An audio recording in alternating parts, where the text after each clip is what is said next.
Alors sur l'évangélisation, finalement, on voit beaucoup les apôtres, on voit les églises qui évangélisaient. Mais je me suis amusé à balayer tout le Nouveau Testament et à essayer de trouver les termes qui nous donnaient un commandement ou qui nous exhortaient à évangéliser. Et à ma grande surprise, j'ai pas trouvé d'exhortation à évangéliser directement dans le Nouveau Testament. On trouve, bien sûr, dans Matthieu 28, l'ordre de faire des disciples, mais c'est pas directement évangéliser, c'est faire des disciples qui vont obéir à tout ce que Jésus a prescrit.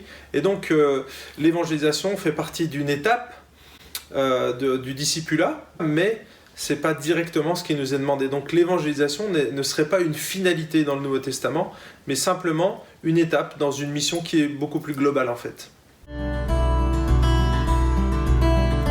Pour moi, l'évangélisation durable, c'est un concept que j'ai développé, mais en fait, c'est parce que j'ai travaillé dans le développement durable depuis une dizaine d'années et que j'ai vu en fait que le développement durable, on va dire que c'est un modèle économique qui tient compte d'une réalité.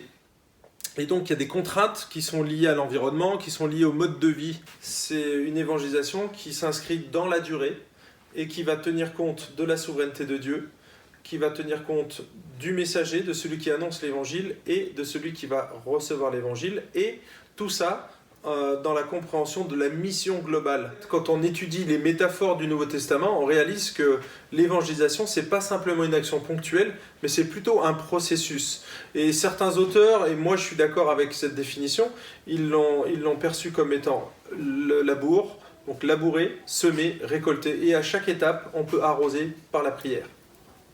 L'évangélisation, en fait, elle n'est pas commandée, mais elle fait partie de l'ADN du croyant, de l'ADN de l'Église. Justement, en prenant tous les aspects identitaires qui sont liés à l'évangélisation, on sait qu'on est une lettre écrite, on est des ambassadeurs, on est la lumière, on est le sel, on est le parfum de Christ, etc., etc. Il y a beaucoup d'exhortations, enfin c'est pas des exhortations finalement, c'est un rappel de notre identité en Christ. Et de ce point de vue-là, chaque croyant devrait être appelé à être un témoin. En ce qui concerne l'évangélisation, si on prend juste la définition étymologique, l'annonce de l'évangile, eh bien, en fait, si c'est dans notre ADN, on va en parler naturellement.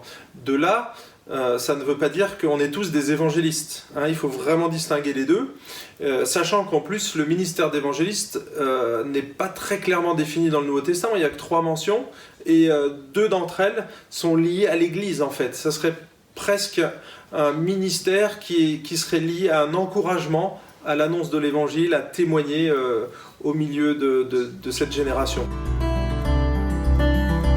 Pourquoi c'est si difficile ? Parce qu'il y a des obstacles qui sont là.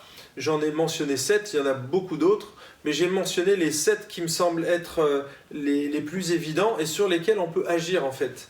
Et on voit que c'est lié souvent à notre personne, notre égoïsme, notre péché ou notre manque d'intimité avec Dieu, mais également, parfois, ça peut venir de l'Église qui va mettre trop d'emphase sur la vie intérieure de l'Église au détriment des relations qu'on est appelé à développer avec les autres. Et donc finalement, en voulant bien faire, en voulant développer de saines relations au niveau de l'Église, on va organiser, faire des programmes, mais qui finalement vont nous empêcher de prendre ce temps nécessaire avec les gens qui nous entourent.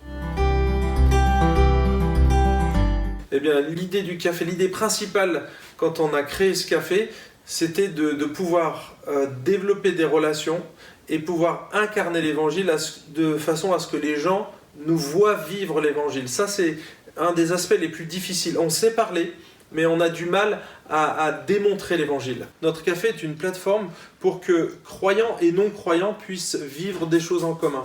En fait, c'est un lieu chaleureux où les gens se sentent bien, et donc les associations viennent et utilisent nos locaux justement pour retrouver un petit peu ce lien social. C'est un lieu un peu familial, et donc du coup, ils retrouvent cette ambiance.